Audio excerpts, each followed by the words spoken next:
This program is made possible by Hay House, an international publisher helping people transform their lives through books, audios, and gifts that inform, enlighten, and inspire. On the web at www.hayhouse.com.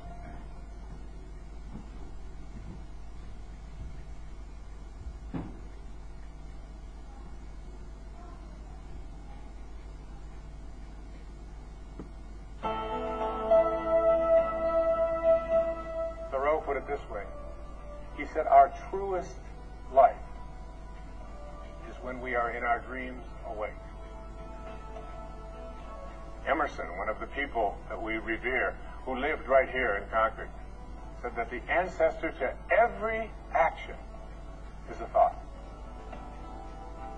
The energy that you have for creating what you want is in your thoughts.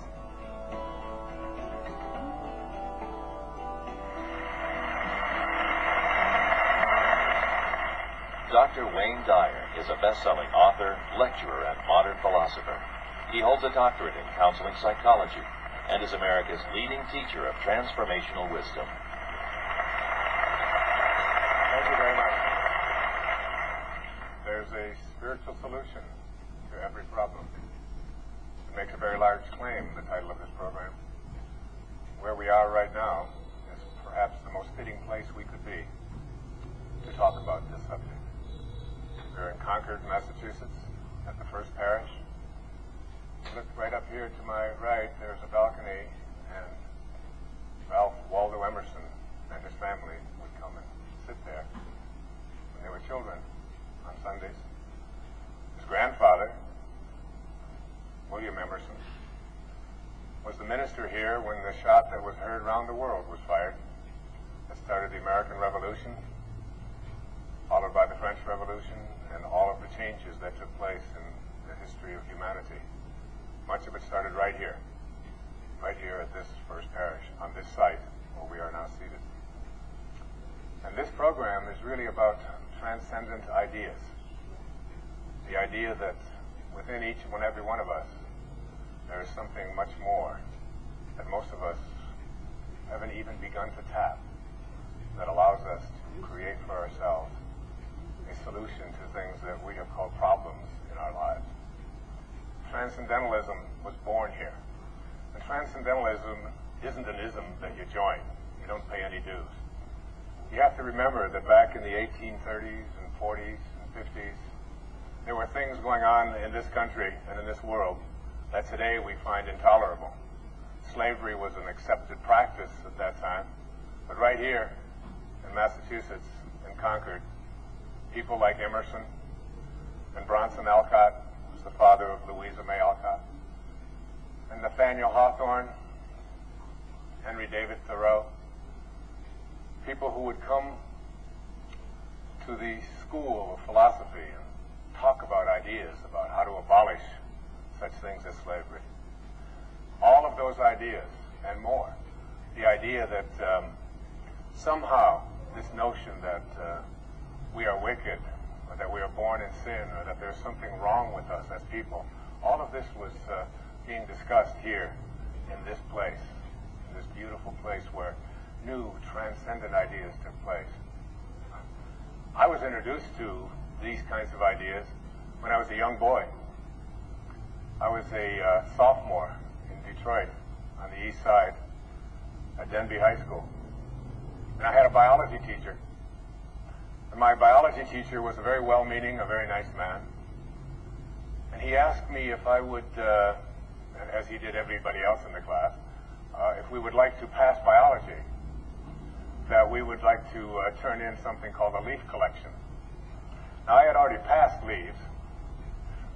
I had identified all the leaves that there were to identify and gotten a good grade on them. But he said, no, you have to do something more. You have to collect a whole bunch of them and turn them in for an assignment and prove that you have seen them. And I told him, in probably not the most diplomatic of ways, I won't be doing that. It just doesn't make any sense to me. At that time, there were some tough things going on in my own family, and I was working, and my mom was going through a hard time, and there was a divorce situation taking place. And it just seemed like a waste of time to me. And I've always kind of been one of those people who, and I'm not saying that I encourage this, I'm just saying that I recognize it as a trait that I've lived with my entire life. That doing things that just didn't make sense were something that I always at least questioned. And more than questioned, I took the consequences. I think probably the most famous line out of William Shakespeare is a line that is most quoted because it is that which tells us an enormous truth. To be or not to be? That is the question. And it's a very powerful and important question to ask yourself. Am I going to be? Am I not going to be? But the lines that followed it were even more significant. Whether 'tis nobler in the minds of men to suffer the slings and arrows of outrageous fortune, or to take arms against a sea of troubles, and thus by opposing end them.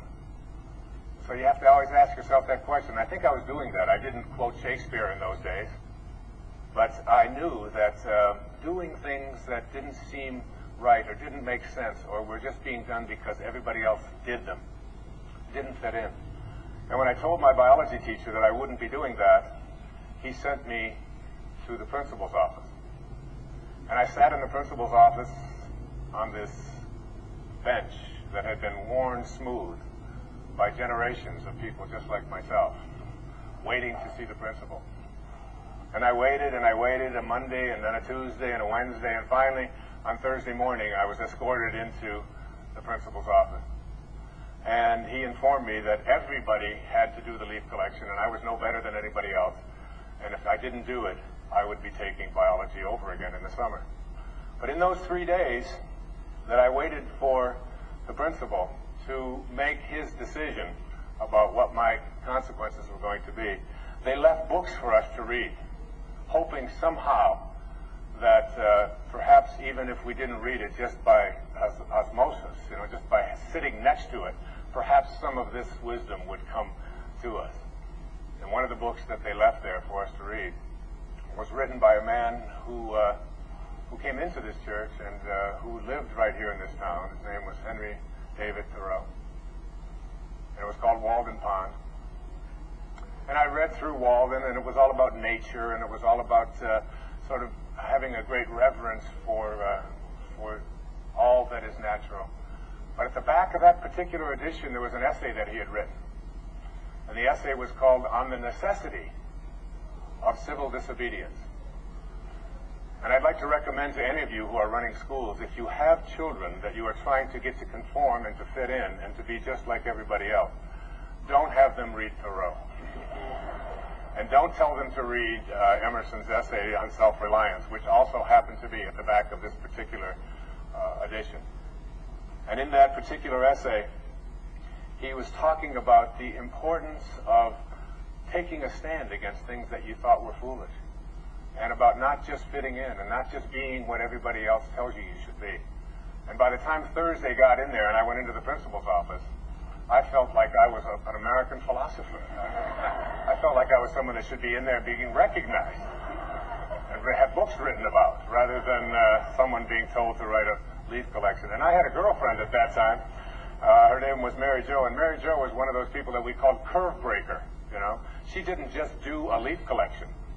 She would have it indexed, and she would have it color-coded, and she would send to Australia for eucalyptus leaves. And she offered to even do it for me, and I said, no, it's a matter of principle. I said, it just doesn't make sense to make people do things just for the reason of fitting in and being just like everybody else. And that was my introduction to transcendentalism. And Thoreau became someone that I had great admiration for. And Emerson, who was considered to be America's teacher, I had incredible respect for. Thoreau had a wonderful definition of success in that essay. He said, if you advance confidently in the direction of your own dreams and endeavor to live the life which you have imagined, you will meet with a success unexpected in common hours. And it's always been my very favorite definition of success. Advancing confidently, making the decisions that make sense to you, being independent of the good opinion of everyone else out there, trusting in here that this is why I'm here, and there's music playing inside of me, and I must let that music come out. And too many of us don't. When I say a spiritual solution to every problem, I'd like everybody in the audience to just do me a favor, if you will. I'd like you to just point to yourself. Everybody, just for 1 second, just point to yourself. And just look around and just notice how people are. And notice that nobody's doing this. Not one person in the room is doing this. Why is that? Because who we are is not here. Who we are is what? Here. And where have you all pointed to? You pointed to your heart. Shakespeare again put it this way. He said, "Go to thy bosom, knock there, and ask your heart what it doth know." What it doth know. Listening to your heart is what, to me, represents the approach to a spiritual solution to every problem. There's 3 words in that title, in the title of this program: spiritual, solution, and problem. I'd like to just take a brief look at each one of them and what they mean to me. I'd like to take the word problem first. You know, I've been studying something for several years, and the thing that I've been studying is called A Course in Miracles. And A Course in Miracles is a very interesting collection of brilliant writing that I think if the world were living by it, perhaps we would have far, far fewer of the conflicts and struggles and so on that we have amongst ourselves and amongst nations and in our families and so on. And one of the lines that I came across in studying A Course in Miracles hit me very, very strongly. And this line, I couldn't get it out of my head. And here's what it said in there. It said, "You do not have any problems. You only think you do." You do not have any problems. You only think you do. Our problems are things that we carry around inside of us. And if we could recognize that these things that we call problems, no matter what they are, and I'm not here standing up here talking to you on television telling you that the financial concerns that you face every day, the struggles that you face in your relationships, the whether or not you're going to be able to handle the health concerns and challenges that are facing you, all of these things that have come into our lives that we have labeled problems. But I'd like you to just remind yourself of where they are. They're not out there. They're in here. And they all represent something that I call energy. And one of my very favorite people in all the world, because he was not only a great scientist and a great thinker, but he was a great humanitarian as well. He would have really done well here in Concord. His name was Albert Einstein. And Einstein once said, "Nothing happens until something moves." Nothing happens until something moves. Everything is movement. Things look solid to us.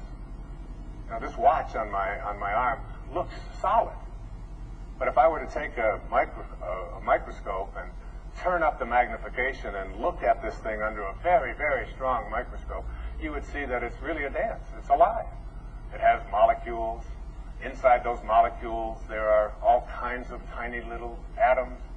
Inside those atoms are electrons and neutrons and protons and protons and whatever it is, all of these things that we memorized when we were in physical science classes and so on. And then we have a new thing called quantum physics, and we look inside of these electrons and we find subatomic particles and subatomic particles. And what we've discovered through all of this is that everything is just energy. And you're watching a television set right now.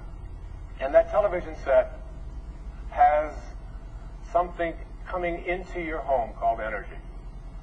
And you are looking at it, so there's visual energy, and you're hearing sound, you're hearing my voice right now, so there's something in the air between your receiver and my speaking here right now, something called sound waves, and they're all just energy.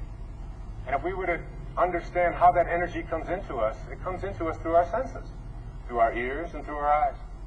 And if we were to block off our ears and take all of the energy that was coming in the room into our ears, but before it hit our ears, we were to send it off to a scientist and say, give me a report, please, on this energy. They would send out the report and they'd come back and you'd look at it and you'd say, well, what's in there? What is this? And they'd say, well, there's a lot of movement. There's a lot of energy. Some of it's very fast. Some of it's very low. Some of it's high. Some of it's low. I'd say, but are there any problems in this report?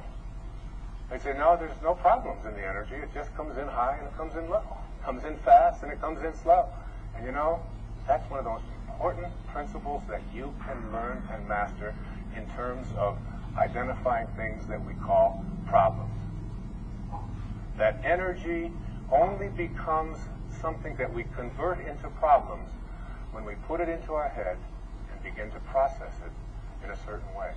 And as we process it in certain ways, we tell ourselves, these things are going to get worse, or this is a terrible experience that I'm going through, or my finances are, or I've just had this terrible bout with a disease, or whatever it might be. And all of it is something that we carry around with us. What I'd like you to do sometime is open up the Torah, or the Old Testament, and look at the opening line of the Old Testament, the Torah. And the opening line of the Torah, these ancient spiritual texts that we all rely upon and live by.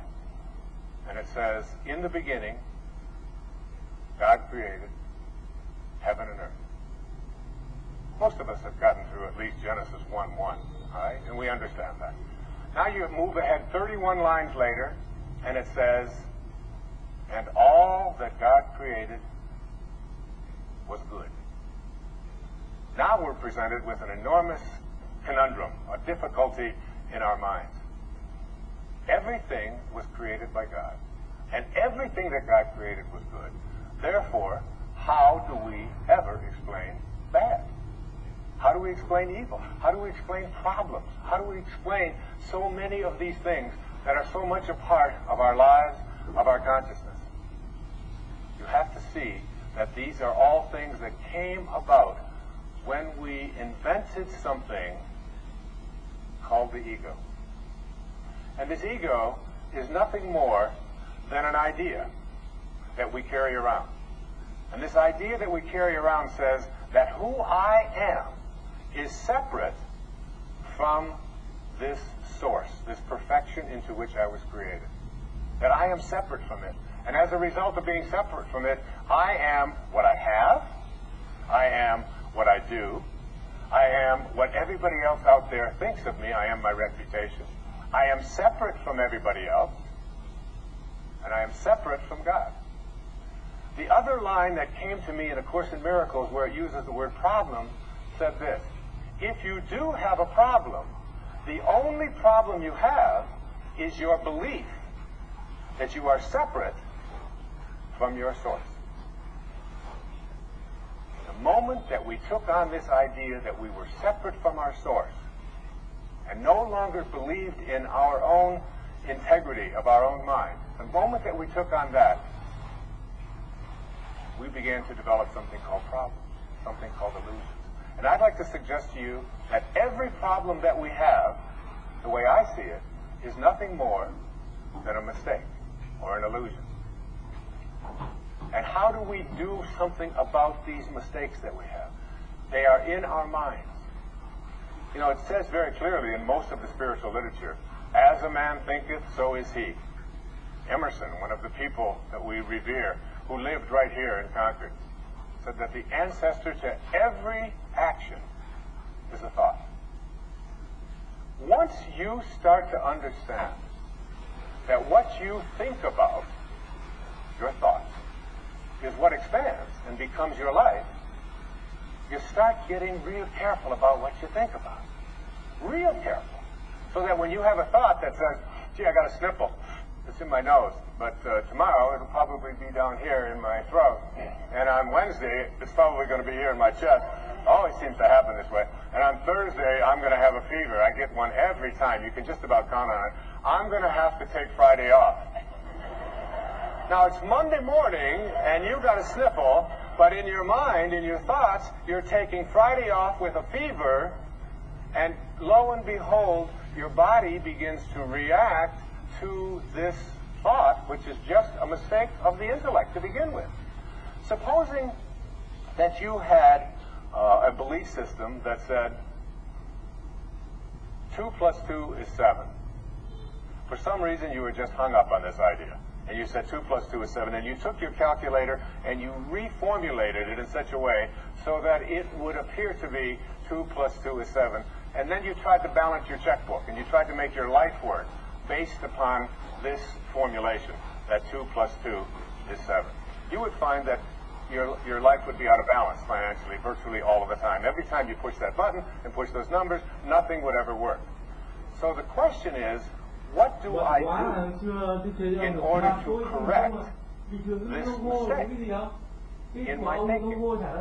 And that's where the word solution comes in. But we can't bring the solution in until we understand that everything that we have, you know that every relationship that you're in, right now, every single person watching this, every relationship you're in is in your mind. You can't get behind the eyeballs of another human being and be them. All you can do is process them through your thoughts.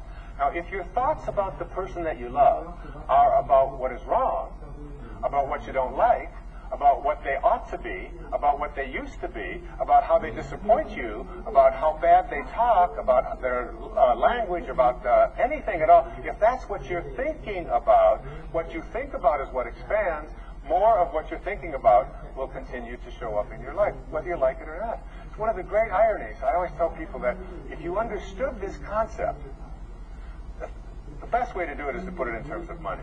If I had $1 million, and I were to take this $1 million, and I were to give it to you, and I'd say, this purpose of this $1 million is for you to go out to the mall, and every store you come to where you see something that you really like, you're to purchase it.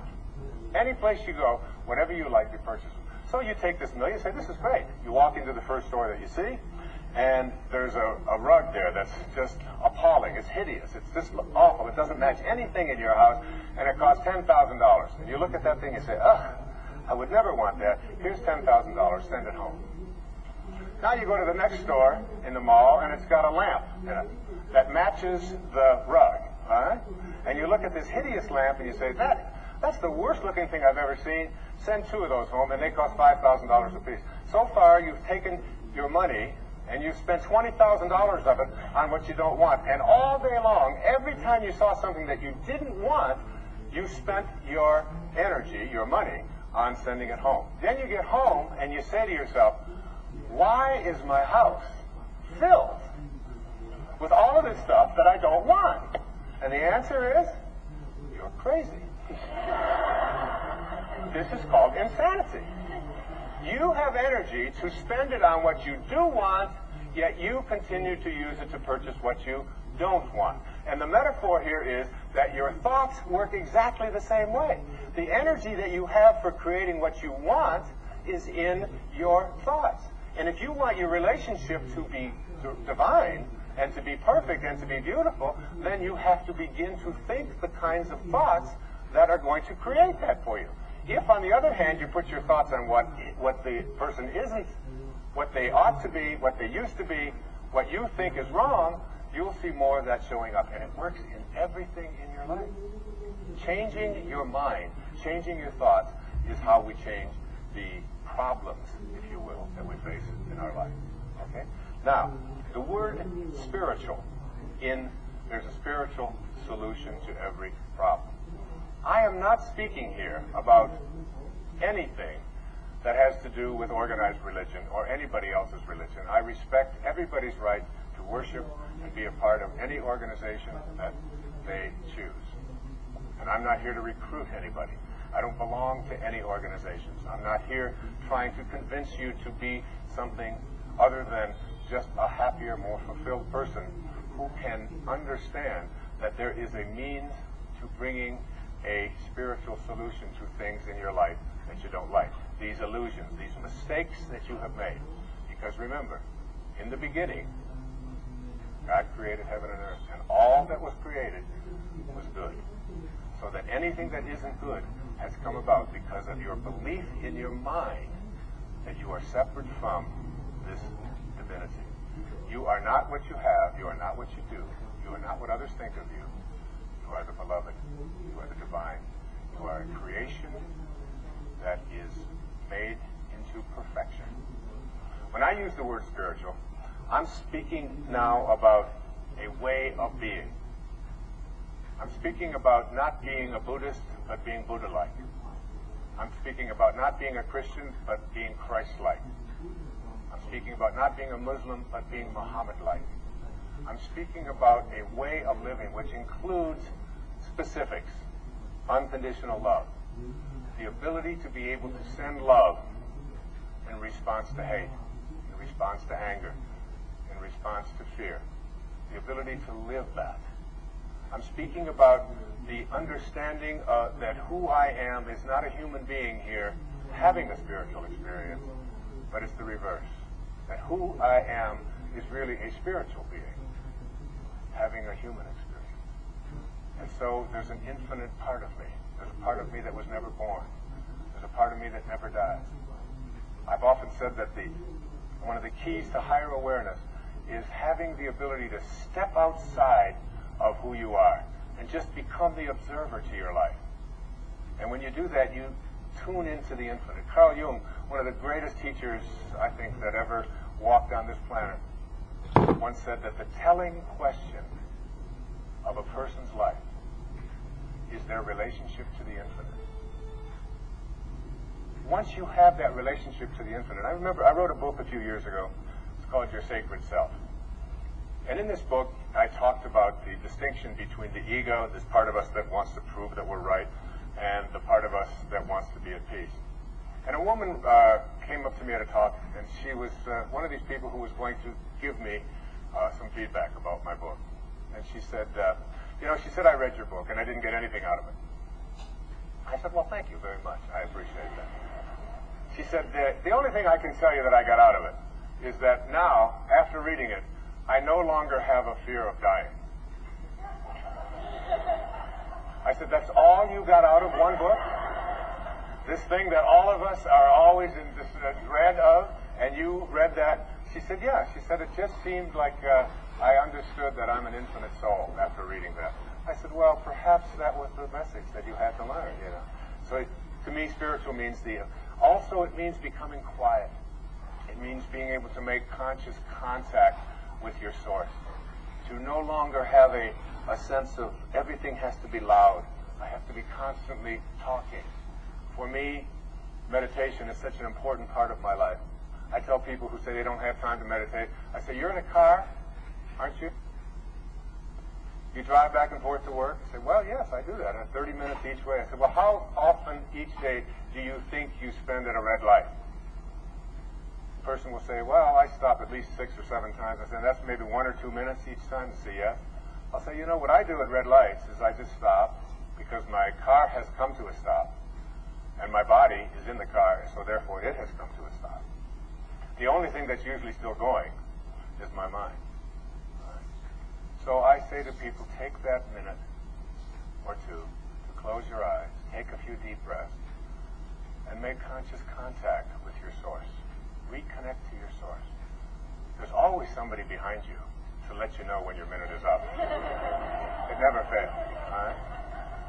Most of us don't understand that this business of making conscious contact can be illustrated, and if you get it, understand it. See, I think of my source as the ocean, and I think of myself as a glass. And if I were to take this glass and I were to dip it into this ocean of abundance, and say, what do I have here? What I have here is a glass of my source. Now, it's not as big, and it's not as strong, but it is still a glass of my source, to which I am always connected. And if I were to take one drop of this source, and I were to put it over here, and I were to say to this drop of water, I would like you to create and sustain life. I would like you to perform miracles. I would like you to end all of my problems. And you watch that drop of water, separate from its source, you would see that it's going to change form from liquid into gas. And eventually it'll return to its source. There's no place else that it can go. There's only one source. But while this drop of water is separate from its source, it loses all of the power of its source. And this drop of water, separate from its source, is a symbol or a metaphor for your ego. The part of you that believes that you have separated from this divinity into which you were created. And as long as you're here, believing that you're separate from it, you will not understand the powers that you get when you figure out a way to reconnect to your source and becoming quiet and becoming someone who is making conscious contact with your source is what I'm asking you to look at. Because once you leave this ego behind, once you leave behind this idea that I'm separate from it and reconnect to it, then all of the powers of the source, of the ocean, the powers to create and sustain life, the powers to heal, the powers to attract abundance into my life, the powers to make my relationships divine and beautiful, the powers to appreciate, the powers to be miraculous. As one of my teachers, Abraham Maslow, once said, that self-actualizing people, these people who live at the highest levels, are people who must be what they can be. They must be what they're potentially capable of being. And this is what I mean by being in a world of spirit. One of my favorite Persian poets, Rumi, who lived back in the 13th century, once said, "Sell your cleverness and purchase bewilderment." Be in a state of bewilderment. That's what I mean by being spiritual. One of the ways to test whether you're on the path that I'm speaking about, the path of being into a spiritual being, having a human experience rather than the other way around, is to detect in yourself how much of my energy and my time do I spend being in a state of cheerfulness. How cheerful am I? Or how morose am I? How down am I? How, when I'm coming home to my family and to those that I love, how am I anticipating what it's going to be like when I go into the house? Am I down more? Am I unhappy more? Am I looking at the pessimistic side of life? Am I always feeling that something might be wrong? Am I putting my attention on what I don't want? Because if your thoughts are on what you don't want, and what you think about is what expands,